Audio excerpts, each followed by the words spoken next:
تو پاکستان اپنا world cup کا پہلا میچ الحمدللہ آج نیدرلینڈس کے خلاف جیت گیا، اور میں نے یہ برائٹ سے اورنج رنگ کی شرٹ ہمارے نیدرلینڈس کے بھائیوں کی سپورٹ میں پہنی ہے۔ شاید ویڈیو میں اتنا اس کا رنگ سمجھ نہ آئی ہو۔ تو بہرحال ہم لوگ آج پہلا میچ الحمدللہ ورلڈ کپ کا جیت گئے، اور اینڈ میں تو کوئی 80 رن سے ہی جیت گئے، لیکن شروع میں ہم لوگوں نے جس طرح سے ہمارے فینس کو ہمیشہ ہارٹ اٹیک دینا ہوتا ہے تو اسی طرح کا سٹارٹ لیا تھا۔ میں آج جمعے کے لیے وضو کر کے آیا تو دیکھا فخر ماشاءاللہ جس طرح کی فارم میں وہ آؤٹ، پھر گاڑی میں بیٹھ کے مسجد تک پہنچا تو سکور دیکھا بابر آؤٹ، پھر نماز پڑھ کے واپس گاڑی میں بیٹھ کے سکور دیکھا تو امام آؤٹ۔ تو مجھے سمجھ نہیں آ رہی تھی ہو کیا رہا ہے کہ ہم لوگ کوئی 30 رن پہ 3 آؤٹ ہو گئے تھے، اور یہ ہمارے لیے جو ٹاپ آرڈر کا ایشو ہے وہ کافی زیادہ کنسرننگ ہے، کیونکہ پہلے جو ہمارے اوپنرز ہیں اس میں فخر کی تو جس طرح کی فارم چل رہی ہے، اور ہم لوگ اسی اس میں فخر کو کھلاتے رہتے ہیں کہ یار میچ ونر ہے اور وہ اگر چل گیا تو ہمارے لیے میچ اکیلا جتا سکتا ہے، لیکن اس اگر کے انتظار میں ہم لوگ کوئی 10 میں سے 8 سے زیادہ میچز میں ایک برا سٹارٹ لے رہے ہیں۔ تو فخر کی فارم ایک بہت بڑا کنسرن ہے ہمارے لیے۔ اس کے علاوہ پھر جب آپ امام کو دیکھیں تو مجھے لگتا ہے کہ فخر کی جتنی بری فارم چل رہی ہے اس وجہ سے لوگ امام کی فارم کو اتنا دیکھ نہیں رہے، ورنہ وہ بھی کافی ٹائم سے ہمارے لیے پرفارم نہیں کر پا رہا، اور ایک طرح سے ویسے ٹھیک بھی ہے کہ بیچارہ جب اتنا کنسسٹنٹلی پرفارم کر رہا تھا تب بھی لوگ اس کو پرچی پرچی کہنے میں لگے ہوئے تھے۔ تو اب اگر کچھ ٹائم کے لیے نہیں چل رہا اور اس کو لوگ نہیں کرٹیسائز کر رہے تو وہ بھی جسٹیفائڈ ہے۔ تو امام کی پرفارمنس پہ لوگ اتنا نہیں بول رہے، لیکن فخر اور بابر جو ہیں ان کی پرفارمنس پہ ضرور لوگ بات کرتے ہیں، اور بابر بھی جو ہے وہ جو لوگ اس پیج کو فالو کرتے ہیں ان کو اچھی طرح پتہ ہے کہ میں اس کو کتنا زیادہ سپورٹ کرتا ہوں۔ انفیکٹ لوگ مجھ سے کافی چڑ بھی جاتے ہیں کہ یار اتنا نہ اس کو ڈیفینڈ کیا کرو، لیکن بابر کی جو فارم ہے وہ ہمارے لیے ایک کافی بڑا کنسرن ہے۔ وہ پچھلے 3 ٹورنامنٹ سے جس طرح سے فیل ہو رہا ہے، تو اس کے بعد اگر اللہ نہ کرے اس ورلڈ کپ میں بھی وہ تھرو آؤٹ نہ چلا تو اس کے لیے بہت مشکل ہو جائے گا اپنے آپ کو ریڈیم کرنا اس کے بعد۔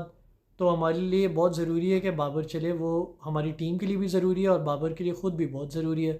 تو مین ہمارا جو مسئلہ تھا وہ آج کے میچ میں وہ مینلی ادھر ہی تھا، جو ہمارا ٹاپ آرڈر تھا۔ اس کے بعد رضوان اور سعود شکیل نے تو آ کے جس طرح سے کھیلا ہے، سعود شکیل تو لگ ہی نہیں رہا تھا کہ اپنے ورلڈ کپ کے پہلے میچ پہ کھیل رہا ہے یا ذرا بھی انیکسپیرینسڈ ہے۔ جس طرح سے آتے ساتھ ہی اسے ماشاءاللہ کھیلا ہے اتنا پازیٹیو انٹینٹ کے ساتھ،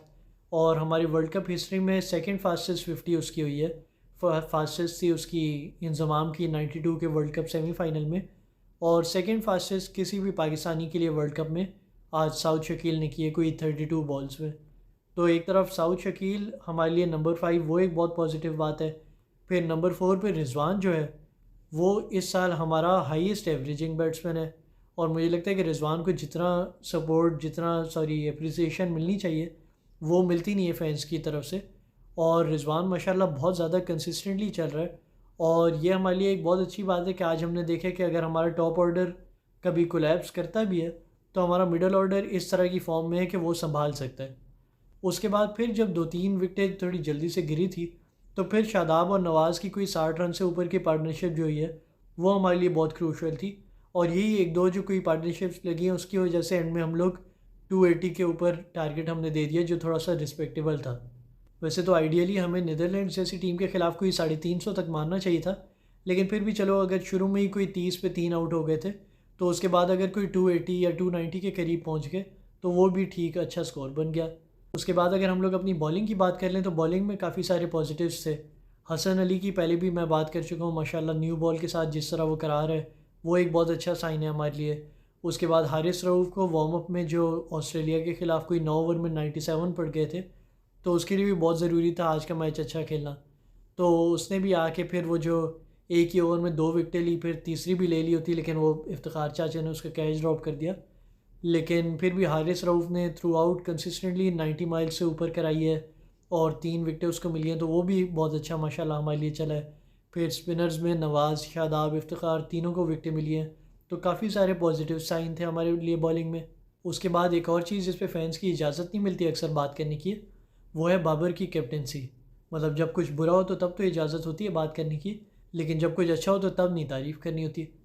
تو بابر کی کیپٹنسی پہ اگر ہم لوگ فوکس کریں تو آج جس طرح کے بالنگ چینجز سے وہ آج ماشاءاللہ بہت مجھے لگتا ہے آن پوائنٹ تھے۔ افتخار کو وہ ارلی لے کے آیا، وہاں وکٹ ملی، پھر کمنٹیٹرز کہہ رہے تھے کہ اس وقت حارث رؤوف کو لا سکتا ہے، تو اسی وقت وہ حارث رؤوف کو لے کے آیا، سلپ بھی کھڑا کیا، اسی اوور میں 2 وکٹیں ملی، تیسری بھی مل جانی تھی۔ تو ایسی جو ڈیسیجنس ہوتی ہیں ان سے کافی زیادہ فرق پڑتا ہے، اور مجھے لگتا ہے کہ جہاں پہ کوئی مسئلہ ہو وہاں پہ تو ہر کوئی فوکس کرتا ہے، لیکن جب کچھ اچھا ہو تو لوگ کہتے ہیں یہ تو بالر کا کمال تھا، اس میں کیپٹنسی نہیں دیکھتے۔ تو اس چیز پہ مجھے لگتا ہے فینس کو تھوڑا سا دیکھنا چاہیے۔ اس کے علاوہ ایک اور بات یہ ہے کہ نیدرلینڈس کی جو ٹیم جس طرح سے آج کھیلی ہے، بہت زیادہ کریڈٹ ان کو بھی جاتا ہے۔ یہ نہیں ہے کہ ہم نے غلطیاں کی ہیں صرف اس وجہ سے ہم لوگوں کے لیے آج مسئلے ہوئے ہیں اور اس وجہ سے ہم اسٹرگل کر رہے تھے۔ نیدرلینڈز نے بھی جس طرح بالنگ میں بھی سٹارٹ لیا ہے، جس طرح وہ فیلڈ میں تھے، پھر بیٹنگ میں جس طرح کا سٹارٹ لیا، وہ ڈیزرو کرتے تھے آج ایک اچھی فائٹ پٹ اپ کرنا۔ تو نیدرلینڈس نے بہت اچھا کھیلا ہے، اور یہ آگے کے میچز کے لیے بھی ایک اچھا سائن ہے کہ ہر ٹیم اگر کمپیٹیٹیو کھیل رہی ہو۔ تو بہرحال ہماری کوئی بہت پرفیکٹ پرفارمنس نہیں تھی، لیکن پھر بھی ایک اچھی ون کے ساتھ ہم نے ورلڈ کپ کا کیمپین سٹارٹ کیا، اللہ کا شکر ہے۔ اور اب اگلا میچ 10 اکتوبر کو سری لنکا کے خلاف ہے، اور وہ بھی اسی وینیو پہ جہاں پہ ہم نے 2 وارم اپ بھی کھیلے ہیں، پھر نیدرلینڈس کے خلاف کھیلا ہے۔ تو مجھے پوری امید ہے کہ انشاءاللہ سری لنکا کو بھی ہرا کے ہم لوگوں کو 2 میں سے 2 جیت کے احمد آباد کی طرف جانا چاہیے۔